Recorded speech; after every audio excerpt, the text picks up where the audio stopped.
house at 657 Boulevard, a large, charming, and historical residence, became the focal point of a terrifying ordeal for the family who moved in.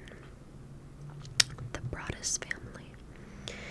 The house itself, located in an affluent neighborhood, had been a part of Westfield's community for many years and was known for its grandeur and prime location. The house featured spacious interiors and a large yard, making it a desirable property. At the time of the Broaddus family's involvement in the case, the house had been well maintained and was located in a sought-after area with good schools, making it an ideal place to raise their children. The Broaddus family purchased the property in 2014 for $1.3 million, hoping to settle into their dream home. Derek and Maria Broaddus, along with their 3 young children, were excited to move into the home. They planned to renovate the home before moving in and had hired contractors to carry out some minor repairs beforehand. However, their plans for a fresh start took a dark turn soon after they had completed the renovations and were preparing to move into their new home. Derek and Maria Broaddus were a married couple in their 40s in 2014. Derek was a successful executive at an insurance company, and Maria worked in a position related to the real estate industry. The couple had their 3 young children, and like many parents, they hoped to provide a safe and comfortable environment for their family. The Broaddus family initially felt that their new home would be a peaceful haven for their children, but the situation clearly deteriorated with the arrival of some disturbing letters. While the letters themselves became the focal point of this case, it's important to note that prior to the arrival of these letters, the Broaddus family had no issues with the house. They were still in the process of moving in when they first began receiving these anonymous and threatening communications from someone claiming to be watching the house. Before the Broaddus family purchased the home, 657 Boulevard had been occupied by previous owners who had lived there for many years. The family who lived in the house before the Broaddus family was an older couple who had spent a significant portion of their lives in the house. They sold the property to the Broaddus family and moved out, but it is unclear if they had any experiences with the mysterious happenings that the Broaddus family later encountered. Some reports indicate that the house had been vacant for some time before the Broaddus family moved in, as the previous owners had moved to a smaller property. This gap between owners may have allowed for the anonymity of the watcher to remain undetected for a period of time, though it is unclear whether the previous owners had experienced these issues, like I said. The Broaddus family's nightmare began shortly after they purchased the home, and the first letter read, "Dear newest neighbor at 657 Boulevard, allow me to welcome you to the neighborhood. I have been put in charge of watching and waiting for its second coming. My grandfather watched the house in the 1920s, and my father in the 1960s. It is now my time. Do you know the history of the house? Do you know what lies within the walls of 657 Boulevard? Why are you here? I will find out." And the letter was signed The Watcher. The content of the first letter set the tone for the disturbing communication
obsession. Of course, this letter was incredibly unsettling for the Broaddus family, who after just 1 month of owning the house were already feeling vulnerable. The specific mention of their children, who they had not yet even introduced to their new neighbors, made them fearful that the watcher was nearby, possibly living in or around the neighborhood, observing them at all times. The third letter, which arrived shortly after the second, was even more alarming. It read, "I am pleased to know your names now and that you have begun the renovations. I will be watching to see what changes you make. If you make the wrong ones, I will let you know. I see you are trying to fix up the old house. You better be careful. I do not like what I am seeing. I am the watcher of 657 Boulevard, and I am not going away." The mention of the renovations was troubling, as the watcher seemed to be actively monitoring the house and the changes, as if they were in control of what happened to the property. The fact that the watcher indicated they would let them know if the family made the wrong changes added to the feeling that the family was being stalked by someone who felt entitled to dictate their every move and would react negatively if they made the wrong one. The third letter seemed to reflect a growing sense of control and dominance, pushing the family further into a state of fear. The Broaddus family, unable to ignore the increasingly violent and obsessive tone, began to consider their options. However, they soon realized they could not easily back out of the situation. They were not initially sure how to respond to the letters, but they did reach out to the police for help. The police took the letters seriously, and an investigation was launched. However, there were very few leads. The police did interviews with the neighbors, but no one seemed to know who could be behind these disturbing letters. The family also considered the possibility that someone close by might be involved, given the detailed knowledge of their family life and the house. The Westfield community's response, though, was mixed. Some neighbors were sympathetic, but others felt the situation was being blown out of proportion. Some were concerned about the safety of their own homes, while others thought that the Broaddus family might have been exaggerating the threat. Despite the unsettling nature of the letters, the watcher remained elusive, and the Broaddus family was left to deal with their terror largely on their own. One of the more mysterious elements of the case involved reports of a strange car that had been spotted near the house. The family noticed that on several occasions a vehicle was parked outside of 657 Boulevard, and the person inside appeared to be watching the house. While the car did not have a permanent owner or specific connection to anyone in the neighborhood that they knew of, its frequent appearance raised the possibility that the watcher might have been inside it, observing the family. Though the police investigated the car and interviewed neighbors, they were unable to identify the driver or establish a clear link between the vehicle and the letters. The presence of the car, of course, added to the feeling that someone was constantly surveilling the family.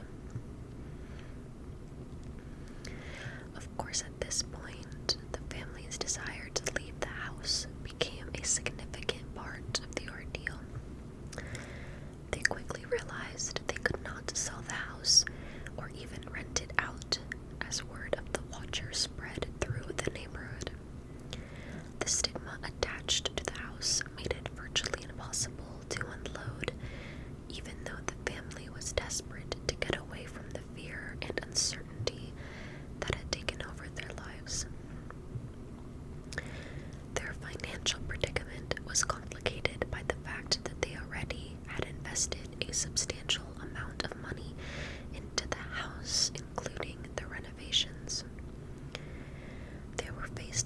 impossible task of moving out, but they had no real options.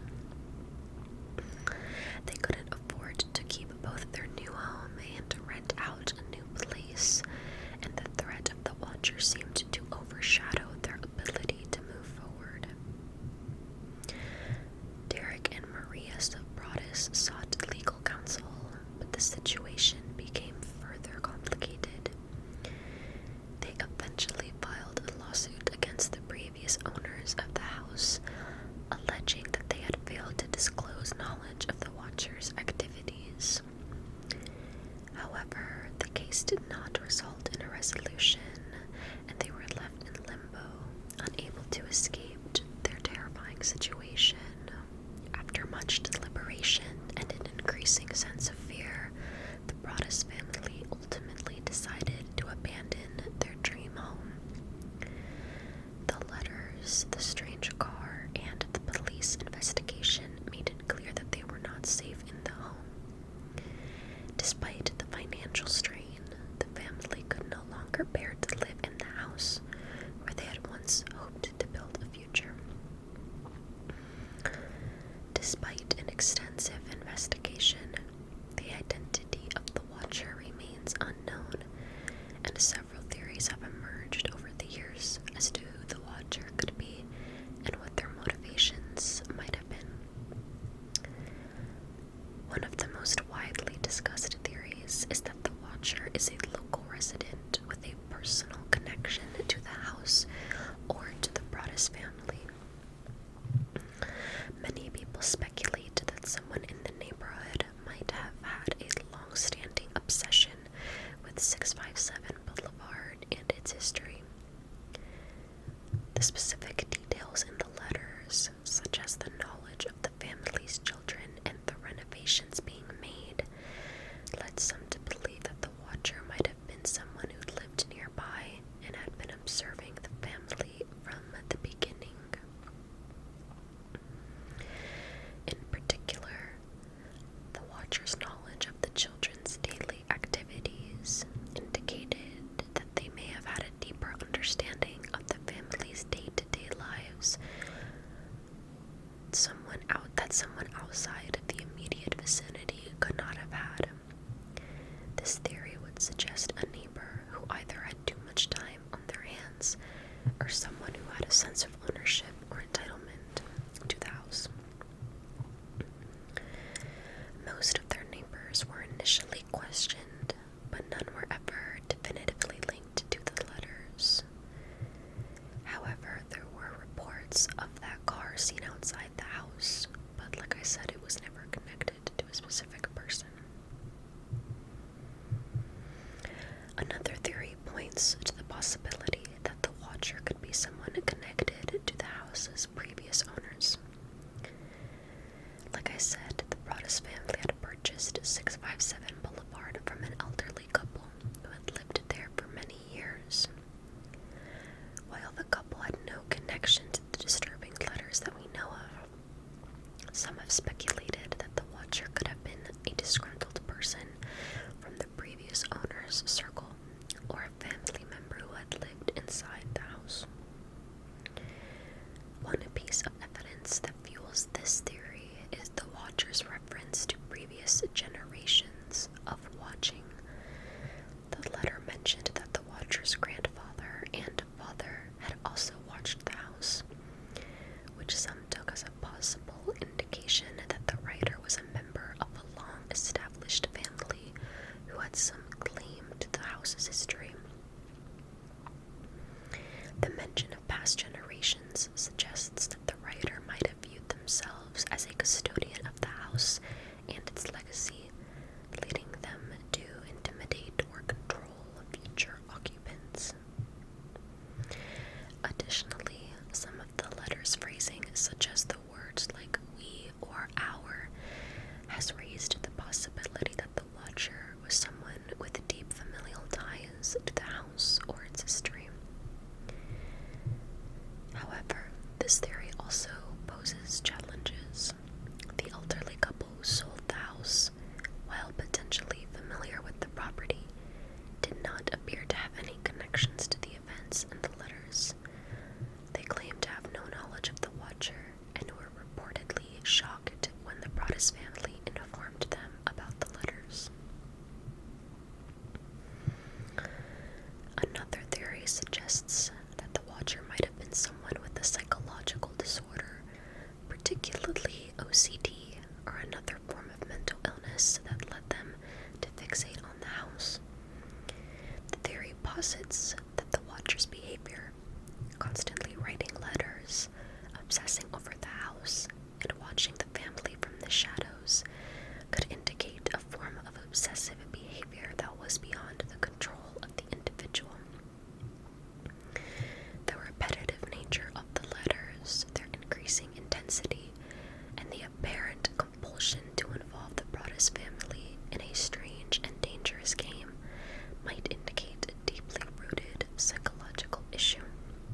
This theory does have some merit, as it explains the persistence and the oddity of the letters, as well as the lack of a clear personal motive.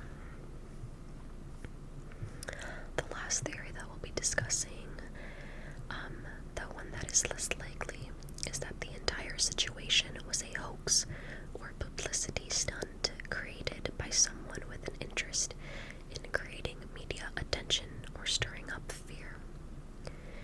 Proponents of this theory argue that the elaborate and strange nature of the letters, combined with the seemingly perfect timing of their arrival just after the family moved in, could point to a premeditated effort to cause chaos. However, this theory has been widely criticized for its lack of evidence and the seemingly real psychological toll it took on the Broaddus family. There has been no proof that anyone in the family staged the letters for attention, and the subsequent investigation has shown no clear signs of fabrication either. So, the case of the Watcher of 657 Boulevard remains an unresolved mystery, and the true identity of and motivations of the Watcher are still unknown. Theories about the Watcher range from a local resident with a personal grudge to a former neighbor or family member who felt entitled to the house's legacy to someone with OCD. The Broaddus family's ordeal reflects the chilling nature of the unknown, with the threat never fully realized but constantly looming over their minds. The family, while ultimately forced to abandon their dream home, continues to live with the fear of what might have been. So that is the case of the Watcher. I find it interesting that this person made all these threats but really did nothing to substantiate them. Of course, that's a good thing, but I just find that interesting.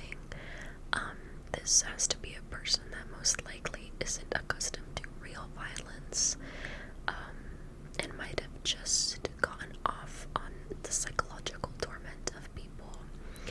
But it's so interesting to me that this person mentions generations of Watchers, but they were the first person to mail these letters, so either they're